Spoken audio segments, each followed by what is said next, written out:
हाय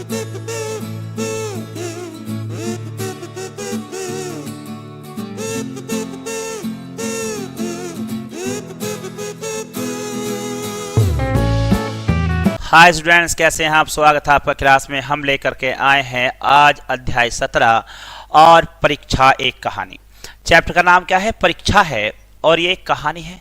मुंशी प्रेमचंद जी द्वारा लिखित ये एक कहानी बहुत ही सुंदर कहानी है। पढ़ेंगे अभ्यास ज्ञान से।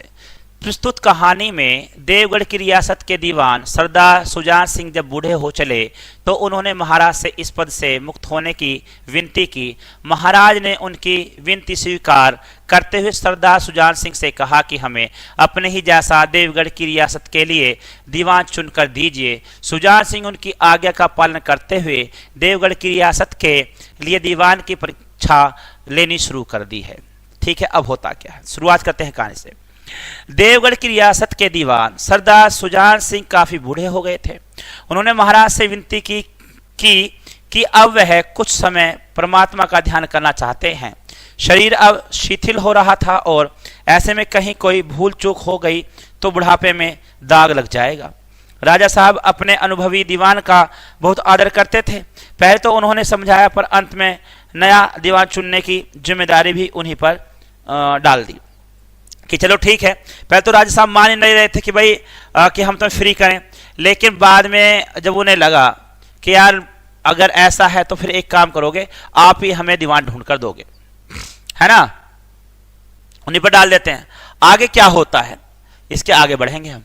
ठीक है, आगे अगले दिन प्रसिद्ध समाचार पत्रों में विज्ञापन निकला, जो सज्जन अपने आप को देवगढ़ रियासत के दीवान के पद के योग्य समझते हों वे वर्तमान दीवान सुजान सिंह की सेवा में उपस्थित हों।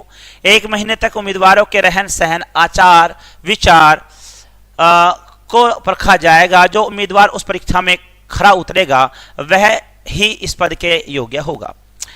अब आगे इस विज्ञापन ने सभी जगह तहलका मचा दिया। सैकड़ों व्यक्ति अपना अपना भाग्य आजमाने के लिए चल दिए। सरदार सुजान सिंह ने इन सभी आगंतुकों के आदर सत्कार का बहुत अच्छा प्रबंध किया हुआ था। हर व्यक्ति अपना सर्वश्रेष्ठ दिखाने की कोशिश में था। मिस्टर एन ए 9 बजे तक सोया करते थे। आजकल वे बगीचे में टहलते हुए उषा दर्शन करते थे। मिस्टर बे को हुक्का पीने की लत थी। आजकल किवाड़ बंद करके कमरे में, अब देखेगा ये सब अच्छे बनने लगे हैं क्योंकि इन्हें दिखाना कि हम बहुत अच्छे लोग हैं, है ना। तो सभी अलग अलग काम करने वाले लोग हैं। अब बैने क्या क्या हुक्के की लत लगी हुई थी और क्या करें, आजकल किवाड़ बंद करके कमरे में सिगार पीते हैं। मिस्टर सह से उनके घर के नौकरों की नाक में दम था।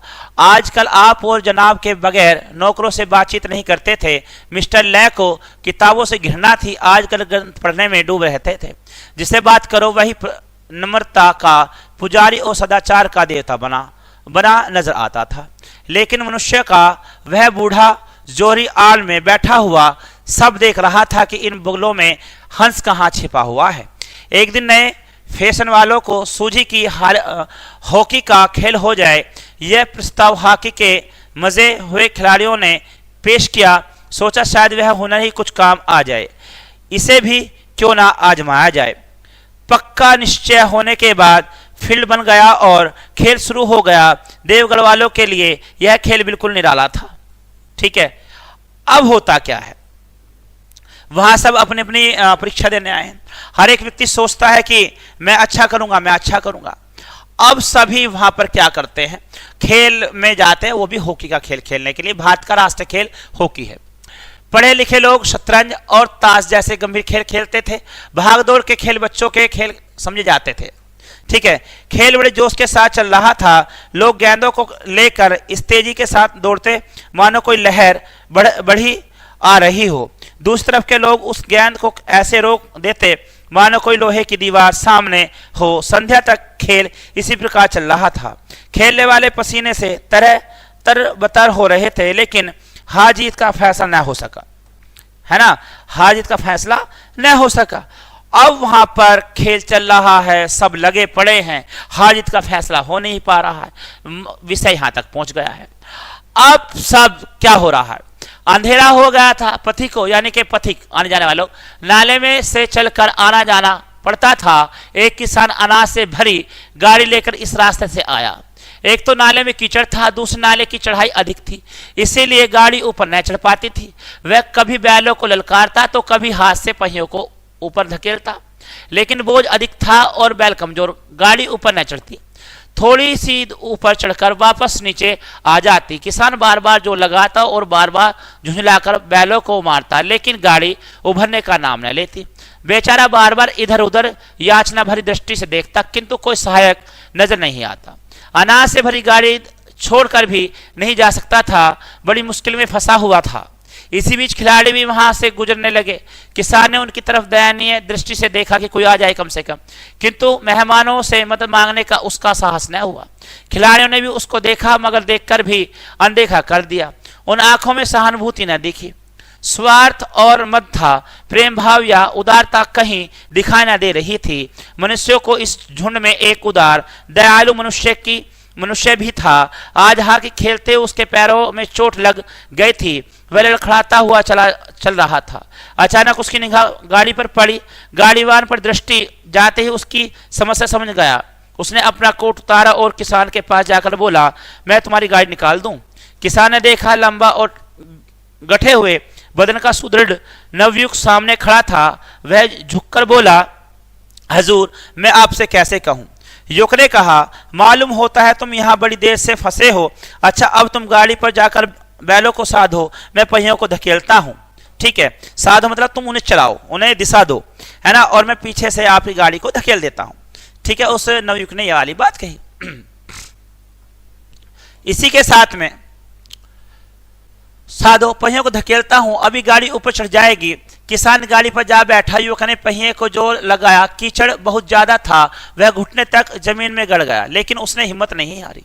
उसने फिर जोर लगाया। उधर किसान ने बैलों को ललकारा। बैलों को सहारा मिला, हिम्मत बंध गई। उन्होंने कंधे झुकाकर जोर लगाया तो गाड़ी नाले के ऊपर थी। किसान युवक के सामने हाथ जोड़कर खड़ा हो गया और बोला, आज आपने मुझे उबार दिया, नहीं तो सारी रात मुझे यहीं पर बैठना पड़ता। युवक ने हंसकर कहा, अब मुझे कुछ इनाम देना चाहते हो? किसान ने गंभीर भाव से कहा, नारायण चाहेंगे तो दीवानी आपको ही मिलेगी। यह सुनते ही युवक ने किसान की तरफ गौर से देखा। उसके मन में संदेह हुआ कि कहीं यह किसान सरदार सुजान सिंह तो नहीं है। किसान ने उसके मन की बात भांप ली। वह मुस्कुराकर बोला, गहरे पानी में बैठने से कहीं मोती मिलता है ना, क्योंकि मोती कहाँ मिलता है, आपको पानी में मिलेगा। ठीक है, ये वाली बात उसके मन में आ गई कि कहीं ये सुजान सिंह तो नहीं है कि जो परीक्षा ले रहे हो। महीना पूरा होने पर चुनाव का दिन आ गया। उम्मीदवार उषा काल से ही अपनी किस्मत का फैसला सुनने को बेताब थे। परीक्षा में समय कठिन से व्यतीत होता था। आज न जाने किसके भाग्य के द्वार खुलेंगे। संध्या के समय राज दरबार सजाया गया। सभी उम्मीदवार दिल थाम कर बैठे थे। सरदार सुजान सिंह ने खड़े होकर कहा, दीवानी के उम्मीदवार महाशय, मैंने आपको जो कष्ट दिया उसके लिए माफी चाहता हूं। इस पद के लिए दयावान, उदार, आत्मबल से भरपूर एवं वीर महापुरुष की आवश्यकता थी। सौभाग्य से हमें ऐसा व्यक्ति मिल गया है। ऐसे गुण वाले व्यक्ति संसार में विरले ही होते हैं। मैं रियासत को पंडित जानकीनाथ सा दीवान बनने पर बधाई देता हूं। रियासत के लोगों ने उन्हें सम्मान की दृष्टि से देखा। सरदार सुजान सिंह ने आगे कहा, जो व्यक्ति स्वयं जख्मी होकर एक गरीब किसान की गाड़ी नाले से निकालकर ऊपर चढ़ा दे, ऐसे व्यक्ति में आत्मबल, साहस एवं उदारता जैसे गुण भरपूर होते हैं और ऐसे व्यक्ति सभी का भला चाहेंगे। उम्मीद है आप सभी भी इस फैसले से सहमत होंगे। तो प्यारे बच्चों, ये थी कहानी, एक ऐसी कहानी कि अगर आपके अंदर दया है, भावना है, आप हर तरह से निपुण हैं और आप दूसरों के दुखों में शामिल होते हैं और दूसरों की सहायता करते हैं, वह ये मानेगा वह अच्छा व्यक्ति होने का प्रतीक होता है। ठीक है, विशेष ज्ञान। मुंशी प्रेमचंद जी को कलम का सिपाही भी कहा जाता है। उनके बचपन का नाम धनपत राय श्रीवास्तव था। ठीक है, किसका? मुंशी प्रेमचंद जी का। शब्द अर्थ, शिथिल माने होता है ढीला, परीक्षा जांच परख करना, आगुंतक आने वाले व्यक्तित्व, घृणा नफरत करना, पथिक माने राहगीर, आदर सम्मान को कहा जाता है, योग्य काबिल को कहा जाता है, प्रबंधन इंतजाम को कहा जाता है, सदाचार अच्छा आचरण को कहा जाता है, या याचना भरी प्रार्थना पूर्वक कहा जाता है। प्यारे बच्चों, इसी के साथ ही कहानी आपकी खत्म होती है। मुंशी प्रेमचंद जी द्वारा बहुत अच्छी कहानी थी। मिलते हैं अगले अध्याय में, तब तक के लिए good day, good luck, goodbye, जय हिंद।